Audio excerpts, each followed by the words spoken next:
Hello friends, welcome to my channel. నేను ఈరోజు జొన్న రొట్టె చేస్తున్నాను. అది ఎలా చేస్తానో చూపిస్తాను. ఇది వచ్చేసి జొన్న పిండి. దీంట్లో కొంచెం సాల్ట్ యాడ్ చేసుకోవాలి. సాల్టు బాగా మరగబెట్టుకునే వాటర్ను కొంచెం కొంచెం పోసుకుంటూ కలుపుకోవాలి. నేను ఆల్రెడీ మరగబెట్టుకున్న ఆ వాటర్ను దీంట్లో పోసుకుంటూ కలుపుకోవాలి.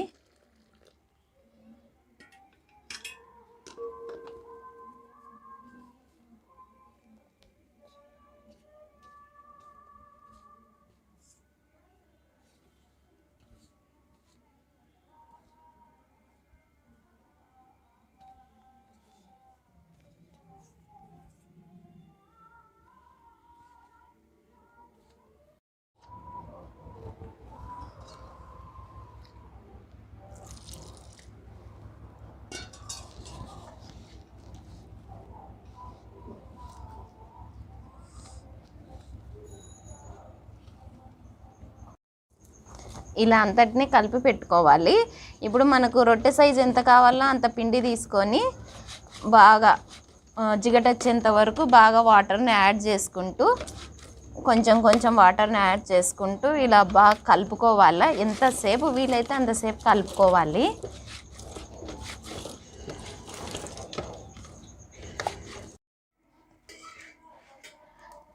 ఇలా అంతటిని బాగా పిసుక్కోవాలి. ఇలా పిసుక్కొని రోల్ మాదిరి చేసుకొని కింద మటుకు కంపల్సరీ పిండి ఉండాలి. పిండి వేసుకొని రొట్టెను తిప్పుకుంటూ కొట్టుకోవాలి. పిండి లేకుంటే తిరగదన్నమాట రొట్టె, అందుకు కంపల్సరీ పిండి అయితే ఉండాలి.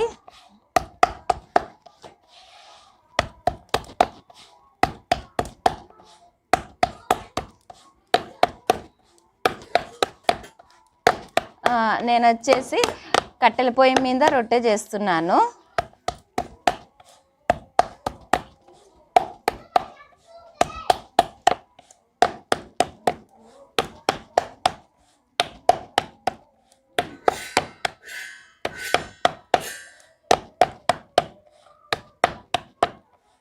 మనకు రొట్టె రొట్టె కొట్టుకుండే లోపు పెన్నం కూడా బాగా వేడెక్కిండాలి.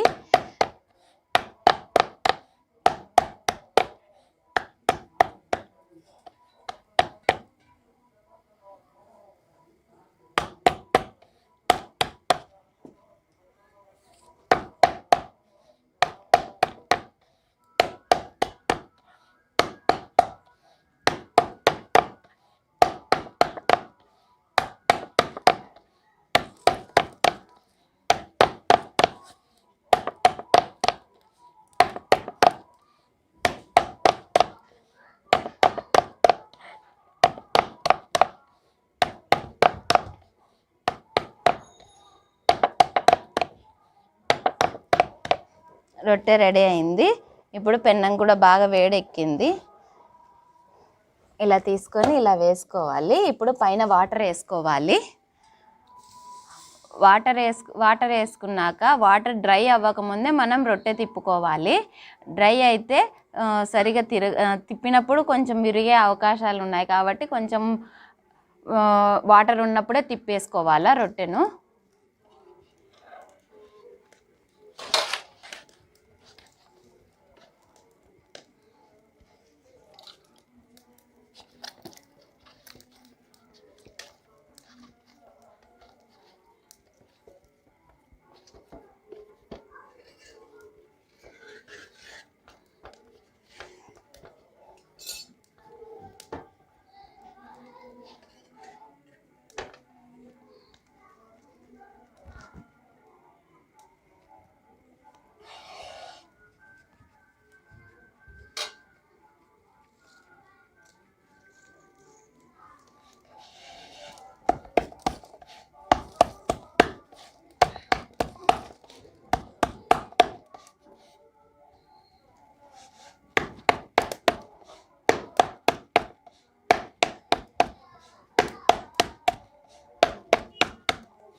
చూడండి రొట్టె పొంగుతుంది.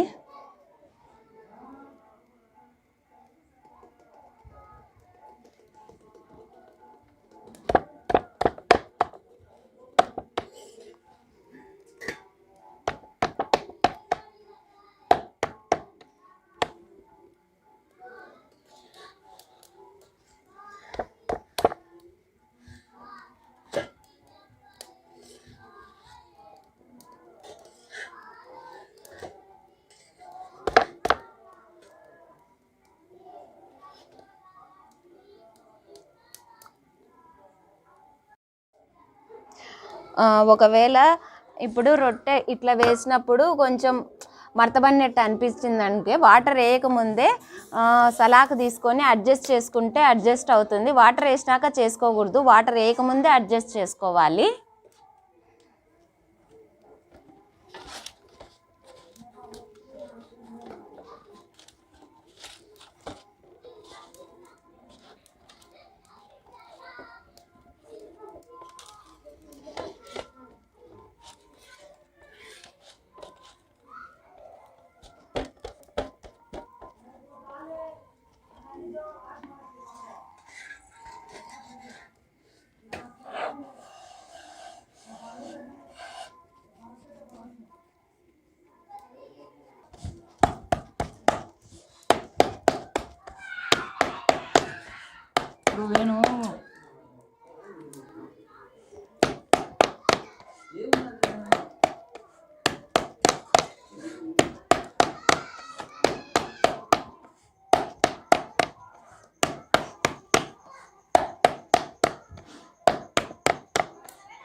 ఇప్పుడు రొట్టెని ఇలా తీసుకుంటాం కదా, ఇలా వేసాక కింది పార్ట్ వచ్చేసి పైకి పడింది కదా పిండి ఉండే పార్ట్కి వెళ్ళి, అందుకు వాటర్ వేసుకోవడం వల్ల ఆ పిండి అంతా వెళ్ళిపోతుంది. లేదంటే రివర్స్ వేసుకున్నామంటే రొట్టెకు పిండి అంటుకున్నట్టు అనిపిస్తుంది. అందుకు పిండి పార్ట్ పైకి కంపల్సరీ పడాలా రొట్టె వేసుకున్నప్పుడు. పిండి పాటు కిందికి వేసామంటే మాడడం కూడా త్వరగా మాడుతుంది, ఎందుకంటే వట్టి పిండి కాబట్టి త్వరగా మాడిపోతుంది. అందుకే ఇలా వేసుకోవాలా.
రొట్టెలన్నీ రెడీ అయ్యాయి. Please like, share, subscribe my channel.